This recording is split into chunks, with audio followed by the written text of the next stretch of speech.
Қайырлы күн достар, бүгін сіздермен окрошка жасаймыз.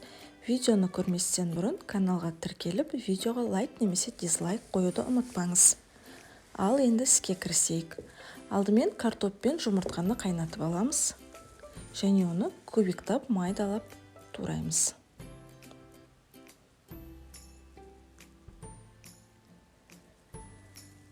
Сосын колбасаны майдалап тураймыз. Колбасаның орнына қайнаған ет қолдансаңыз да болады. Редиска және қиярды да дәл солай турап аламыз. Зеленнен укроп және көк пиязды тураймыз. Көк пияздың тек басын алып тастаңыз.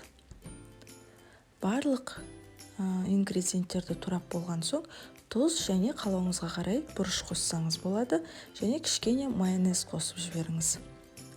Айранды мен осындай дүкеннің айранын қолданамын, өйткені қолдың айраны іртік-іртік болып қалады.